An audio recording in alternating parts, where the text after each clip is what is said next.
یہ سوال لقمان شاہ لال شاہ شیگاؤں ضلع بلڈھانا مہاراشٹر، انہوں نے پوچھا ہے مولانا میرا مسئلہ یہ ہے، اگر کوئی 78 کلومیٹر سے زیادہ کا سفر کرتا ہے تو اسے اب قصر نماز پڑھنا ہوگی، مگر اس کا دل چاہتا ہے میں پوری 4 رکعت نماز پڑھوں، تو کیا وہ پوری 4 رکعت نماز پڑھ سکتا ہے؟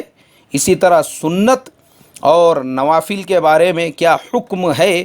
کیا وہ بھی 4 کی جگہ 2 رکعت ہی پڑھنا ہے؟ اب اگر ہم جماعت کے ساتھ نماز پڑھ رہے ہیں تو پھر 2 رکعت کیسے پڑھیں گے؟ اگر کسی مسجد میں نماز پڑھانے والا کوئی نہ ہو اور جماعت کا وقت نکلا جا رہا ہے تو ایسی صورت میں جو آدمی قصر میں ہے وہ نماز پڑھ سکتا ہے؟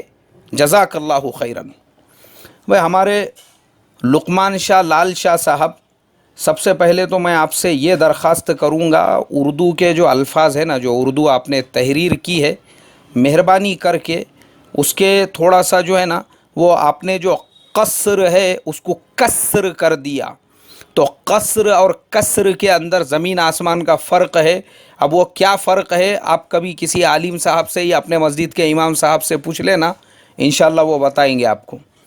اب آپ کا جو سوال ہے، سوالات کے جوابات میں آپ کو دے دیتا ہوں۔ پہلا جو آپ کا سوال ہے، ایک آدمی آلریڈی شرعی مسافر ہے اور شریعت نے اس کے لیے ظہر کی، عصر کی، عشاء کی جو 4 رکعت فرض ہے اس کو صرف 2 رکعت مشروع کیا ہے۔ اب ایسی حالت میں وہ آدمی چاہتا ہے کہ نہیں، میں سفر میں بھی 4 رکعت ہی پڑھوں گا، ظہر کی بھی 4 رکعت فرض پڑھوں گا، عصر کی بھی 4 رکعت پڑھوں گا، عشاء کی بھی 4 رکعت پڑھوں گا۔ تو لقمان شاہ صاحب، یہ نانا کا کھیت نہیں ہے اپنے، یہ دادا کا ملہ نہیں ہے اپنے، یہ باغیچہ نہیں ہے۔ یہ آج اس کے دماغ میں یہ چیزیں پیدا ہو رہی ہے، کل کو اس کے بھیجے میں یہ خرافات پیدا ہوں گی کہ فجر کی 2 رکعت کیوں ہیں، میں فجر کی بھی 4 رکعت پڑھوں گا۔ تو شریعت کے اندر جتنا بتلایا گیا ہے، جتنا یہاں پہ شان پنے کو، ہوشیاری کو، عقل مندی کو، اس کے لیے نو اسپیس، یہاں پہ کوئی جگہ نہیں ہے اس کے لیے۔ دوسرا آپ کا سوال، سنت اور نوافل کیا وہ بھی 4 کی جگہ 2 ہی پڑھنا ہے؟ سفر کی حالت میں اگر آپ کو سہولت ہے، آپ چلتی ہوئی کنڈیشن میں نہ ہوں، تو سنتوں کو، نوافل کو پورا پڑھنا وہ آپ کے لیے بہتر ہے، اس لیے کہ سنتوں میں اور نوافل میں کوئی قصر نہیں ہے۔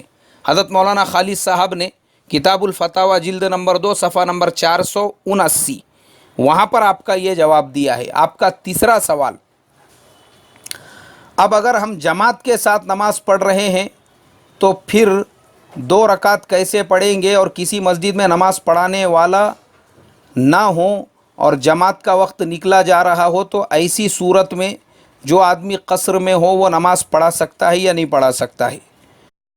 آپ کے اس سوال کا جواب ہم کو ملا ہے فتاوی محمودیہ جلد نمبر 9 صفحہ نمبر 524، لکھا ہوا ہے اگر مسافر کسی مقیم کے پیچھے نماز پڑھے تو قصر جائز نہیں ہے، وہ پوری نماز پڑھے گا اور پوری نماز کی ہی نیت کرے گا۔